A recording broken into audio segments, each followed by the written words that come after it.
que engordamos? Por que engordamos? O que acontece no nosso corpo que a gente engorda?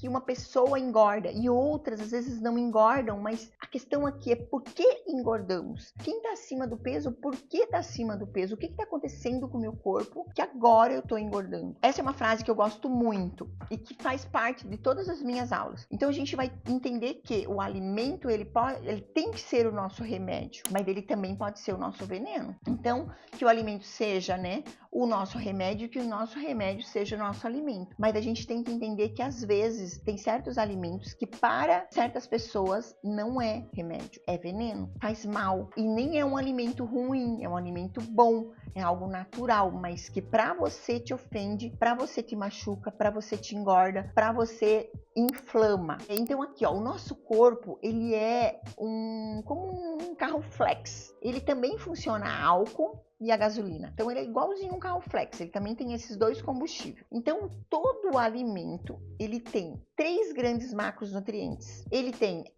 o carboidrato, a proteína e a gordura. Então a gente vai dividir, a gente vai deixar a proteína e a gordura aqui, que se viram aminoácidos, tá? Então eu vou deixar desse lado e vou falar primeiro só do carboidrato. O carboidrato, ele é como o álcool para o carro. Ele é um combustível barato, porém ele queima muito rápido. Então você tem que comer de novo, e realmente você tem que comer de 3 em 3 horas, porque o carboidrato, ele queima muito rápido e ele tem pouco valor biológico.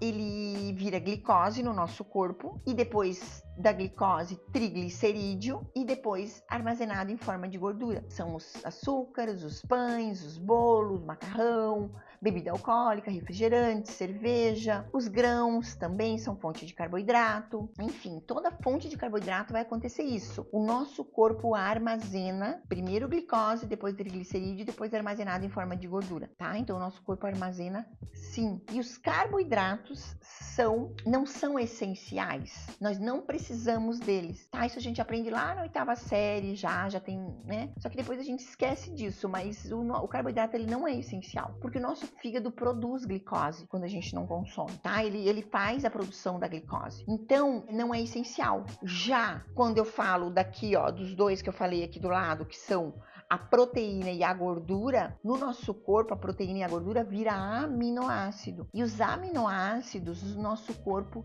não armazena. Então a carne, os alimentos low carbs, Então a carne, ovos, peixe, frango, a gordura e a proteína no nosso corpo é metabolizado, vira aminoácidos e vai ser quase tudo absorvido. Por isso que a gente tem pouco bolo fecal quando faz uma dieta low carb, uma dieta mais carnívora, porque o corpo vai usar quase todo esse aminoácido para o cabelo, para a unha, para a pele, para todos os órgãos essenciais aí, os órgãos vitais do nosso corpo, fígado, rim, coração, pulmão. Então todos os aminoácidos são quase tudo usado. Nunca você vai ver um pedaço de carne nas suas fezes. Você pode ver aí uma folha de alface, um pedacinho de alface, um pedaço, sei lá, de milho, vai ver beterraba, vai ver qualquer coisa, você vai ver feijão, enfim, você vai ver ali no teu cocô. Carne não, porque a carne ela é quebrada pelas nossas enzimas do estômago, ali em aminoácido, e já absorvida no duodeno já, no início já. E ela é como a gasolina, ela é cara pro corpo.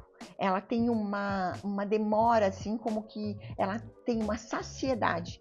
Ela dá uma saciedade muito grande. Então, a gasolina, a gente demora mais para abastecer. Então, essa analogia aí. Então, quando você come carne, ovos, peixe, frango, legumes, vegetais, as frutas menos doces, eu botei ali, o coco, abacate, enfim. Quando você tá numa dieta low carb, sem o carboidrato, você vai ter isso. Você vai ter menos bolo fecal e o corpo não armazena. E quem faz o acúmulo de gordura no meu corpo quando eu como carboidrato? Um hormônio no pâncreas chamado insulina. A insulina, ela vem para tirar lá o carboidrato, açúcar do sangue, colocar dentro da célula e fica fazendo esse circo, fazendo liponeogênese. O que é neo? Faltou a palavra neo aqui. Lipo, gordura. Neo, novo, e gênese na Bíblia, criação. Então a insulina, quando ela tá alta, ela faz criação de nova gordura. Então é ela que vai fazer tudo isso. Por que a gente fica com diabetes? Por que a diabetes diabetes tipo 2? Porque a insulina tá, né, muito alta, é uma resistência à insulina. Aí a resistência à insulina leva a diabetes tipo 2, tá? Então deixa eu dar um exemplo para vocês bem legal. Se uma pessoa usa um fone de ouvido e fica escutando música,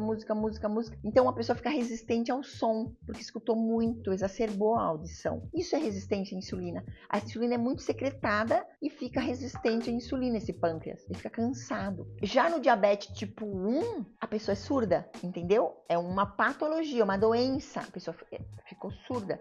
Ela é surda, então é diferente. O tratamento pode ser parecido, sim. Eu tenho pacientes com diabetes tipo 1 também, é bem parecido, mas é diferente aí, não é o adquirido, né? É diferente. A diabetes tipo 3, que a gente já tem falado muito sobre isso, diabetes tipo 3. O que é a diabetes tipo 3? É Alzheimer, Parkinson, são as doenças neurodegenerativas. Tira o pão do vô, da avó, café com leite do vô, da avó, tira o bolo, tira esse açúcar do café, tira que ele vai melhorar, vai voltar a memória, vai começar a falar de novo, vai ficar bem de novo. Porque existe uma insulina secretada aqui no nosso cérebro e que quando a pessoa é resistente, tem uma diabetes tipo 2, evolui para uma diabetes tipo 3. Então, se você vê uma pessoa tremendo, se você vê uma pessoa com Parkinson, se você vê com Alzheimer, é diabetes tipo 3, que são as doenças neurodegenerativas, que são irreversíveis muitas vezes, uma pena, mas é verdade, e são progressivas, né? Vai aumentando cada vez mais. Aí, se eu tirei a insulina, não como carboidrato, tirei ali a insulina, não como carboidrato, a insulina tá baixinha, que o hormônio, a insulina que vai secretar o pâncreas?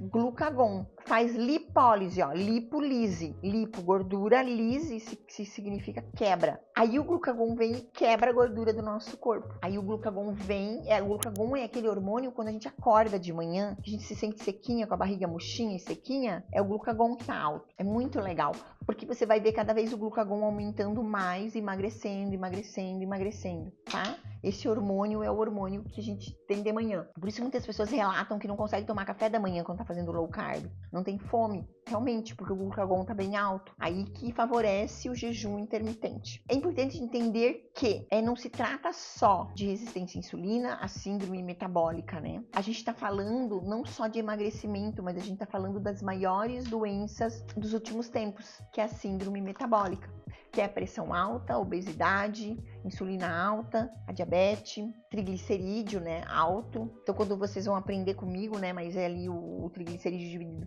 pelo HDL não pode dar mais que o 2. Então, é isso.